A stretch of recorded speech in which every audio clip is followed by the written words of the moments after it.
Glória a Deus. Vamos voltar para o tema que está em 2ª Carta de Pedro 3, no verso 18. Pedro alertando: cresça na graça, mas se tu não crescer no conhecimento a respeito da graça, tu não vai entender nada do que é o verdadeiro cristianismo dentro de você e através de você. Então você tem que conhecer mais, investigar mais, ler mais, estudar mais, orar mais, perguntar para Deus, importunar Deus com respeito a esses mestres que estão te ensinando aí sobre a graça. Tem deles que diz: graça é favor imerecido. É isso, mas não é só isso, tá bom? Por exemplo, no Antigo Testamento, como eu disse, já era muito usada essa expressão graça. Bem, por exemplo, Abraão, ele usou essa expressão diante do próprio Deus. Então, ele diz aqui, em Gênesis 18, no verso 3, quando Abraão olhou 3 homens vindo, e era assim o Pai, o Filho e o Espírito Santo, ou era Cristo e 2 anjos, a Bíblia não diz exatamente quem era. O que se sabe é que em João 8,58, Jesus disse: antes que Abraão existisse, eu sou, porque ele viu meu dia, se alegrou na minha presença.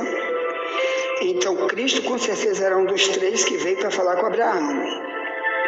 Era um dos fenômenos do Antigo Testamento que a teologia chama de teofania, quando o homem, ou melhor, quando Deus toma forma humana para vir falar com as pessoas no Antigo Testamento. Então, aqui o Abraão disse para Deus: se eu tenho achado graça aos teus olhos, não vai embora não, fica aqui, que eu vou preparar leite para vocês comerem, bolo, vou matar uma vitela, vou dar para vocês uma vitela cozida, que a vitela, eles tinham que matar uma vaca, tirar o filhote de dentro do ventre da vaca. Isso até hoje, isso é comida de altos restaurantes no Brasil e fora do Brasil. Só come isso quem é muito rico, é comida de rico, vitela. E o adventista fica dizendo: não pode comer carne. Como se Abraão comia carne? O próprio Deus comeu carne com eles. Você está ensinando heresia, isso é tirar a gente para descair da fé. Então aqui em Gênesis 18, 3 em diante, ele matou uma vaca e deu vitela para ele comer com leite e bolo. Ainda lavou o pé de Deus lá, de Cristo. Mas antes ele disse: eu tenho achado graça aos teus olhos. Se ele disser: tem um ladrão para sempre, não se arrepende nunca, então eu não fico aí nunca, eu vou para a casa de outro. Ele podia ter dito, mas Abraão é chamado na Bíblia de o pai da fé, quer dizer, ele que começou tudo, né? E uma das coisas que ele começou foi falando isso daí, tá certo? Você vê também que essa expressão, a graça, é usada também por Moisés, cerca de 430 anos depois de Abraão. Então, em Números 11, no verso 11 e no verso 15, Moisés está falando com o próprio Deus. E diz: Senhor, esse povo está pedindo aí o maná, eu estou aqui desesperado, multidão de gente com fome, agora eles querem maná, querem comer, ou melhor, eles já estavam comendo maná, queria comer agora outra coisa. E aperreando Moisés, Senhor, eu não gerei esse povo, se eu acho graça aos teus olhos, me mata logo, me leva logo daqui, Senhor, que eles estão me perturbando. Entendeu? Então ele usou essa expressão 2 vezes, em Números 11, no verso 11 e no verso 15. Graça é quando Deus atende aquilo ali, é quando ele atende aquele pedido. No Antigo Testamento se vê muito isso. Aqui também, no livro de Juízes, no capítulo 6, no verso 17, você vai ver também um anjo falar com Gideão. Aí o anjo chega para ele e diz: olha, tu foi escolhido para salvar Israel, tu vai ser o homem que através de ti Deus vai salvar Israel. Aí ele começa a falar: se eu achei graça diante dos teus olhos, aí ele vai fazer um pedido. para aquele anjo. Se eu achei graça, faz isso para mim, faz aquilo, tá. Aí o anjo concedeu, porque ele realmente era escolhido. Então ele usa essa expressão também. Se eu achei graça, quer dizer, a graça não tem nada a ver com o Novo Testamento apenas. É porque já era usado no Antigo Testamento, muitas vezes, para falar de relacionamento com as pessoas. Se a pessoa disser, não quero falar contigo nunca, pronto, não tem graça nenhuma para ninguém. Entendeu? A mesma coisa aconteceu aqui com Ruth. No livro de Ruth, que aconteceu logo depois do livro dos Juízes, a Ruth, quando ela foi se encontrar com Boaz, porque a Ruth e o Boaz, eles fazem parte da genealogia de Jesus, ou melhor, humanamente falando, biologicamente, Jesus nasceu de Ruth e de Boaz. E em Ruth capítulo 2, no verso 10 e no verso 13, antes dela casar com Boaz, e para que Boaz aceitasse ela como esposa, ela usa essa expressão, se eu achei graça aos teus olhos, Ruth 2, 10 e 13, e ele sai dando elogio para ela, que não tinha nenhuma mulher ali naquela geração igual ela. Ele aceitou e casou com ela. Boaz era um homem muito rico e ela era muito pobre. Então também essa expressão está com Esther, que veio depois de 2 Crônicas. Tem o livro de Esther, a história de uma mulher que era uma judia pobre, perseguida, e foi ser depois a rainha,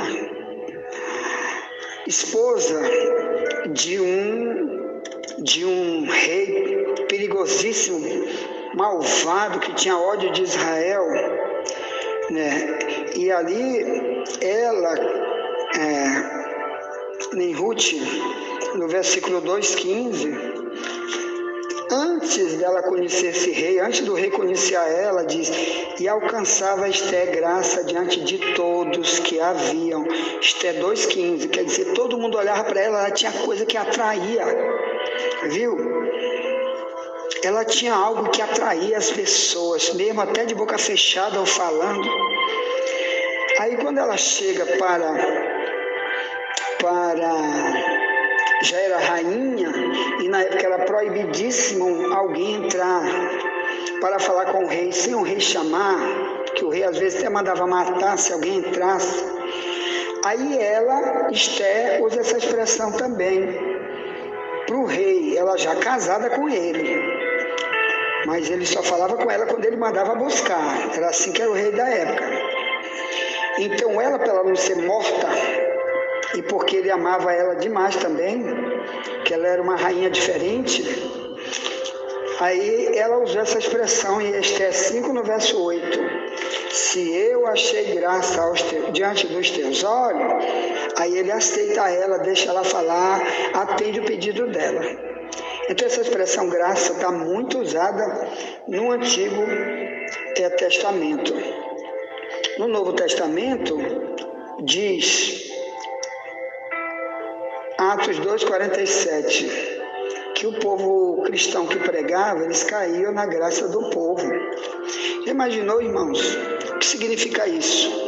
Eu sou um ladrão para sempre, um bandido para sempre. É a comunidade onde eu estou vivendo, todo mundo me conhece. Sou um viciado, odeio, mato e estou pregando o evangelho. Gente, vem que Jesus vai te libertar. Quem é que vai vir para essa igreja? Eles vão te rechaçar, eles vão dizer, vai pregar para ti primeiro, mentiroso.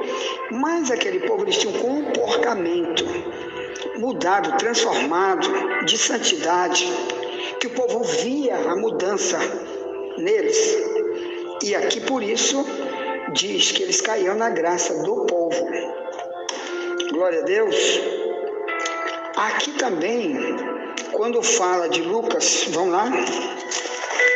Lucas capítulo 1. Pega até a tua Bíblia, irmão, aqui é estudar a Bíblia. Estude a Bíblia para ninguém te enganar. Procura descobrir se a verdade você está pagando para nego desfazer a verdade, dando dinheiro, dízimo e oferta para igrejas mentirosas, que não mexe no pecado, para poder você cair na graça de Deus. está investindo dinheiro em quem vai te levar apenas para o inferno.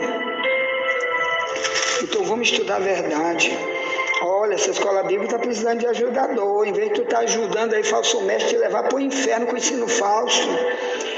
Aqui nós estamos precisando, tem um monte de coisa para fazer através desta igreja aqui. Então, em vez de tu investir aí, investe aqui também, cuidado, mas te sai de falso mestre, não dê 10 centavos para essas igrejas, ou então tu está pagando para te cair da graça e te tornar um desgraçado. Cuidado com isso. Vamos voltar para o tema, Lucas 1, no verso 40. Aqui, ó, diz, Lucas 1,40, onde é que ele está? Irmão, antes de vir para cá, eu passo o dia todo estudando. Eu tenho que tirar um tempo para estudar muito, para poder dar o melhor para vocês aqui. Às vezes eu fico aqui fazendo café de manhã cedo, quando eu termino de gravar aqui na madrugada, já subo aqui para gravar, ou melhor, para fazer o café, enquanto meu povo está dormindo, minha esposa com o filho dormindo, eu sei que eles vão sair para o trabalho, para a escola, eu já faço café, vou ali comprar pão e já estou estudando o próximo tema. Viu? Para passar para vocês. Tem dia que eu fico sozinho aqui em casa, não tem ninguém, então eu tenho que fazer almoço para mim e para o povo que saiu, minha esposa. Mas estou cozinhando e fazendo aqui, estudando, pesquisando, para dar o melhor da qualidade para vocês. Falso mestre não faz isso. O que é que ele faz? Ele já aprendeu por aí de algum filho do cão e ele sai repetindo igual papagaio. Ele não tira tempo nenhum para pegar nada para você, do melhor. Ele está repetindo algum desgraçado filho do Satanás ensinou para ele. Te sai disso.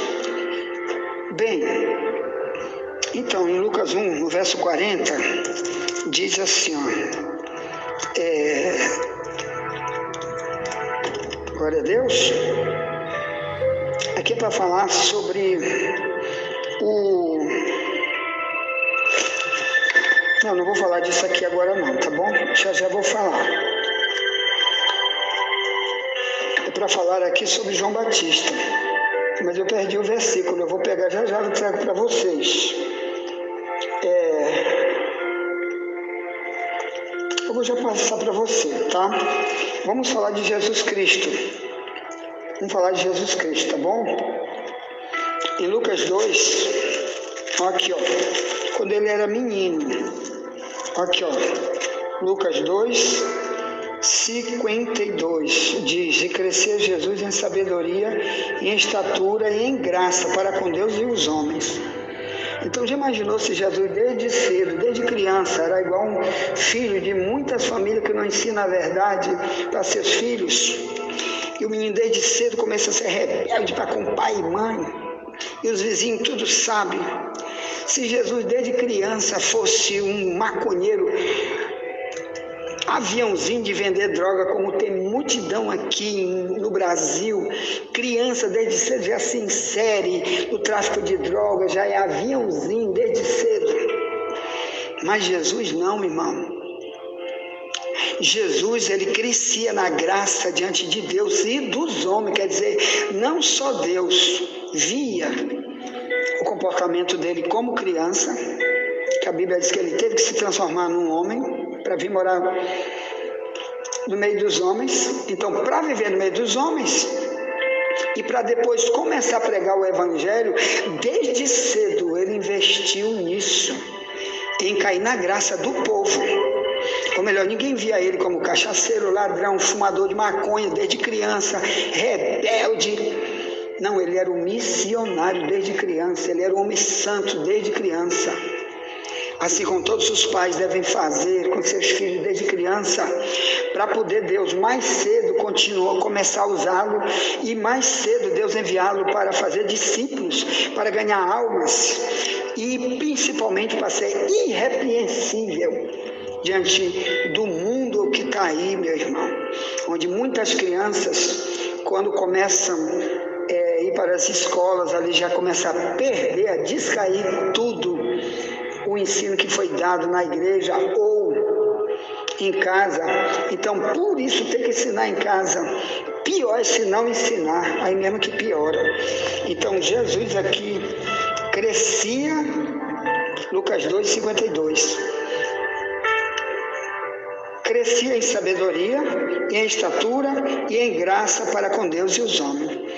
É isso que Deus quer também para nossas crianças, para que eles sejam os adultos de amanhã, para amanhã não ter um juiz corrupto, um presidente da república corrupto, para não ter os presídios lotados, para não ter crime nas ruas, para não ter o tráfico de drogas, para não ter nenhum ser humano que queira liberar aborto como político, nenhuma criança para crescer sendo gay, nunca, porque ele vai crescer no conhecimento da verdade. Deus vai arrancar dele muita coisa que não presta, para ele ser uma bênção e nunca uma maldição para as outras crianças. Glória a Deus. Então aqui em 1 Samuel 2:26, olha como era o comportamento do profeta Samuel, antes dele ser um profeta. Samuel, 1 Samuel 2, no versículo 26 diz: E o jovem Samuel ia crescendo, e fazia-se agradável assim para com o Senhor, como também para com os homens. Então Samuel, que depois se tornou um grande profeta, um dos melhores profetas da Bíblia, que estão no Antigo Testamento, este Samuel, antes de se tornar o adulto Samuel, ele desde menino já tinha um comportamento. Por quê, irmãos? Porque naquela época, Deus colocou ele para morar dentro da casa de um sacerdote. E ali começaram a ensinar. Mas antes a mãe de Samuel também ensinou ele, porque era um dos mandamentos da Bíblia, está em Deuteronômio 6, no verso 1 até o 12, que diz que Deus ordenava aos pais ensinar seus filhos quando estavam em casa, ou andando no caminho, andando em qualquer lugar, ensinando a palavra. Então Samuel aplicou isso na sua vida desde criança. As pessoas viram Samuel como um exemplo de vida desde criança. Glória a Deus. E esse é o projeto para todos nós. Como a gente faz para ter isso diante de Deus e dos homens? Vamos ler os Provérbios 3. Pegue Provérbios no capítulo 3. Diz: Filho meu, do verso 1 em diante, na minha tradução mais antiga, hein, irmão? Ferreira de Almeida, revista corrigida, diz: Filho meu, não te esqueça da minha lei, e o teu coração guarde os meus mandamentos, porque eles aumentarão os teus dias e te acrescentarão anos de vida e paz. Não te desampare a benignidade, a fidelidade, ata-as ao teu pescoço. Escreve-as na tábua do teu coração, e acharás graça. Ao verso 4, Provérbio 3, no verso 4, diz: E acharás graça e bom entendimento aos olhos de Deus e dos homens. Confia no Senhor de todo o teu coração, não te estribe no teu próprio entendimento, reconhece em todos os teus caminhos, e Ele endireitará as tuas veredas. Não seja sábio aos teus próprios olhos, teme ao Senhor e aparta-te do mal. Isso será remédio para teu umbigo, medula para os teus ossos. Honra ao Senhor com a tua fazenda e com as primícias de toda a tua renda, e se encherão os teus celeiros abundantemente, e transbordarão de mosto os teus lagares. Filho meu, não rejeite a correção do Senhor, nem te enoje na sua repreensão, porque o Senhor repreende aquele a quem ama, assim como o pai ao filho a quem quer bem. Verso 13: Bem-aventurado o homem que acha sabedoria, o homem que adquire conhecimento. Melhor é a sua mercadoria do que a mercadoria de prata, e a sua renda do que o ouro mais fino. Mais preciosa é do que os rubis, e tudo aquilo que pode desejar não se pode comparar a ela. Aumento há de dias, há na sua mão direita, na sua esquerda riquezas e honra. Seus caminhos são caminhos de delícia, todas as suas veredas paz, e árvore da vida para os que asseguram, e bem-aventurados são todos que a retêm. Ponto. Então aqui o proverbista, que na época era Salomão, no ano 900 a.C., ele escreve aqui, Salomão foi um dos homens mais sábios do planeta. Não havia sabedoria igual na época de Salomão, a não ser a dele. Ele escreveu 3.000 provérbios. Provérbios eram ensinos, eram conselhos que eles davam, que os homens sábios davam, os homens que tinham um relacionamento com Deus davam para os outros. Então o livro de Provérbios diz, verso 4, tu que acha graça e bom entendimento diante dos olhos de Deus e dos homens, que tem que ser dos dois, não adianta só, é pela graça, e aí todo mundo sabe entoando que tem um trapaceiro, ladrão, prostituto, já se casou 50 vezes e largou-se, vive se prostituindo por aí e diz, é na graça, ladrão, na igreja tu não presta para nada, não tem compromisso com nada, e fica negócio de salvação pela graça. Não, aqui diz que começa com mandamento, com leis, isso vai te abençoar e isso vai te dar fidelidade, vai te dar benignidade, que tu vai atar o teu pescoço.